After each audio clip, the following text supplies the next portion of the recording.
O'zbek adabiyoti namoyandalarining boy merosini o'rganish orqali yosh avlod qalbida kitobxonlikka muhabbat va milliy qadriyatlarga hurmat tuyg'ularini shakllantirish muhim o'rin egallaydi. Shu maqsadda umumta'lim maktablarida adabiy, badiiy hamda ma'naviy-ma'rifiy tadbirlar tizimli ravishda tashkil etib kelinmoqda. Angren shahrida ham bu boradagi ishlar davom ettirilib, yoshlarning ma'naviy kamolini yuksaltirishga alohida e'tibor qaratildi.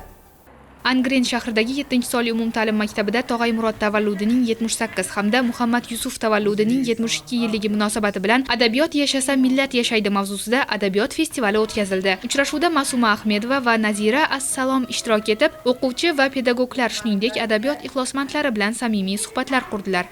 Har yili aprel boshlanishi bilan hatto mart oyidayoq xalqimiz har yili Muhammad Yusuf tavallud kunini nishonlaydi, eslashadi. Har bir maktablarda o'ziga xos bir qaysidir qirralarni ochib berishadi.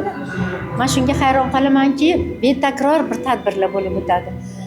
Bugun mana zabardast yozuvchimiz Tog'ay Murod bilan birgalikda men juda ham xursand bo'ldim. Tog'ay Murodni ijodiga ham to'xtalinibdi.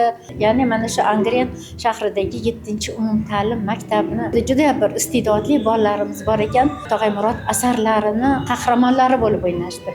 Men juda ham ta'sirlandim. Ochig'i bu bolalarni hayajoni, bu bolalarni qanchalik vatan mehrini his qilishlari, Tog'ay Murodni o'sha obraziga kirib, qahramonlarning obraziga kirib shunaqa chiroyli bir sahna ko'rinishlari qilishdiki, juda hayajondaman hozir ham to'g'risi.